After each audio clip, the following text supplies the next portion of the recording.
Il va donc falloir prendre son mal en patience sur les routes ce week-end. La journée est classée noire par bison futé demain dans notre région. On va tout de suite retrouver Jade Terlinck. Jade, il faut donc s'attendre à beaucoup de monde ce samedi. Oui Aline, le départ en vacances ce week-end risque d'être perturbé par une circulation dense. Ce samedi est classé noir par bison futé en Auvergne-Rhône-Alpes et le reste de la France est classé en rouge. Alors quelques conseils pour tenter d'éviter un maximum de bouchons dans la région lyonnaise. Il faudra tout d'abord éviter l'autoroute A7 entre Lyon et Orange de 10h à 15h. Et pour ceux qui ont prévu d'aller en Italie, l'accès au tunnel du Mont-Blanc depuis la France sera également rouge entre 10h et 13h. Dimanche, il faudra également éviter la 7 dans le sens des départs entre 13h et 15h. Dans le sens des retours, cette fois, c'est un peu plus calme dans la région Auvergne-Rhône-Alpes. On est en orange pour ce samedi. Donc on vous conseille quand même d'éviter l'autoroute A7 dans le sens Orange-Lyon entre midi et 15h. Et on le rappelle, de fortes températures sont prévues pour ce week-end. Alors pensez bien à prévoir de quoi vous hydrater dans vos véhicules afin de préparer vos vacances en toute sérénité. Et les vacanciers ont déjà pris la route ce vendredi. Certains n'ont pas attendu pour rejoindre leur location de vacances. Ils sont nombreux à traverser notre région et à prendre une petite pause sur nos aires d'autoroute. Objectif pour eux, éviter les bouchons au maximum, même si certains sont plutôt relax. Écoutez ces juilletistes rencontrés sur l'aire de Solèze au micro de Jade Lani. On a décidé de partir aujourd'hui pour essayer d'éviter le trafic dense du week-end. Et nous, les bouchons, ça nous impacte pas vu qu'on est en deux roues, donc ça nous dérange vraiment pas. Les bouchons, j'aime pas tellement ça, mais j'avoue que quand même, c'est assez sympa pour pouvoir jouer. Et dormir comme ça la nuit, tu dors pas. Il y a beaucoup de trafic là sur les autoroutes, des bouchons et tout, mais il faut y aller quoi. On devait partir demain et en fait on est parti un peu en avance justement pour éviter la circulation. Au contraire, moi ça m'arrange s'il y a plus de monde parce que je descends en stop, du coup il y a plus de voitures qui pourraient m'amener. Et pour partir en vacances serein, un petit conseil, faites contrôler votre voiture. Avec les longs trajets, il est recommandé de bien préparer son véhicule.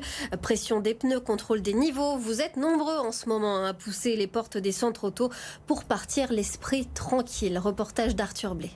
Dans ce garage de Saint-Bonnet-de-Mur, les clients se succèdent à la veille des départs en vacances. Je suis venue un peu en catastrophe parce qu'on s'apprêtait à partir en vacances. En fait, on était en train de monter le porte-vélo sur la voiture et on s'est aperçu que la plaque d'immatriculation qu'on avait, elle passait pas en fait à l'intérieur. Donc du coup, on est venu faire la plaque d'immatriculation pour pouvoir partir. Avant de prendre la route, Sandrine a pensé à faire la révision de sa voiture.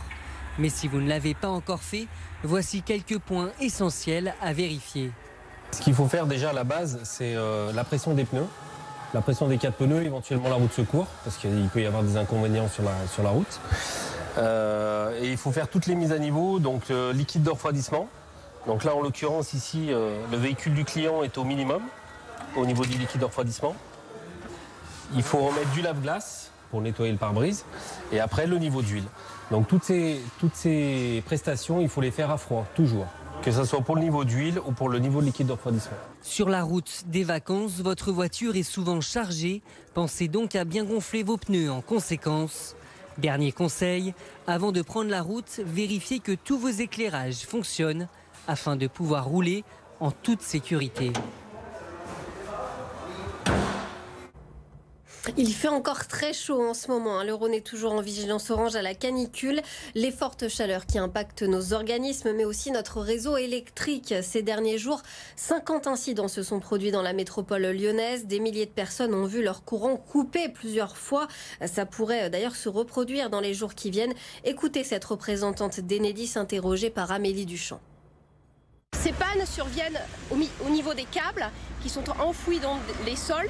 Ces sols surchauffent avec la canicule, ce qui génère des défauts au niveau des câbles. On a un flux de panne plutôt modéré. Voilà. Et donc là, nous sommes dans un surcroît de pannes liées à ces canicules et on s'organise pour être en mesure de répondre et de traiter dans le flux, 24 heures sur 24, les pannes qui surviennent. Sur Villeurbanne, sur Tassin, mais aussi sur Corba, on observe qu'il y a une urbanisation assez précoce avec beaucoup de bitume, beaucoup de zones où finalement il y a peu d'arbres et peu de terre directement au contact de l'air pour permettre cette respiration.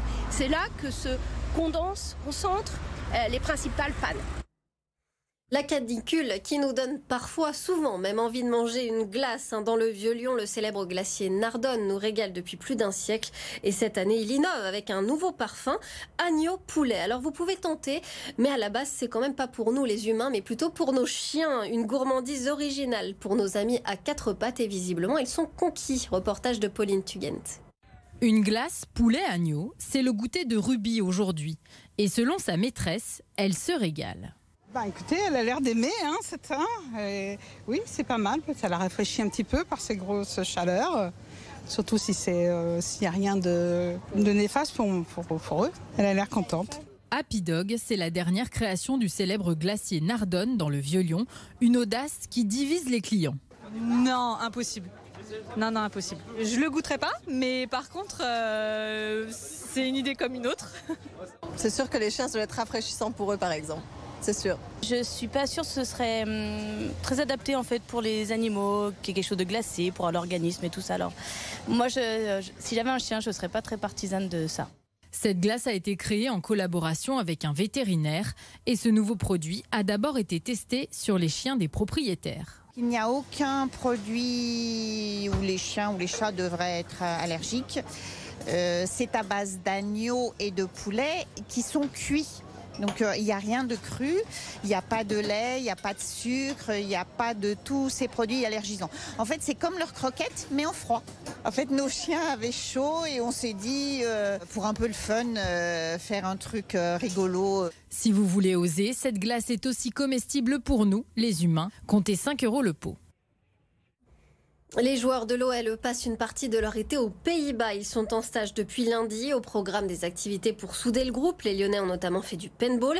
Et puis évidemment un peu de foot quand même. Des entraînements tous les jours. Et puis des matchs amicaux contre Willem de ce samedi et Feyenoord dimanche. Gaël Biche avec Nicolas Pelletier. À 3 semaines du coup d'envoi de la saison, ce sont des Lyonnais déjà très impliqués que l'on a retrouvés aux Pays-Bas. Et un coach optimiste malgré la saison compliquée que vient de vivre l'OL. Pour gagner des matchs, tu dois être plus stable. On n'était pas du tout stable la saison dernière. Ni un match vers l'autre, mais aussi pas dans les 90 minutes. Ce que j'ai vu dans les 3 semaines, c'est que 3 semaines qu'on a fait. On a été beaucoup plus stable, donc on progresse. Peter Bosz pointe le positif et les joueurs, eux, sont bien décidés à tourner la page.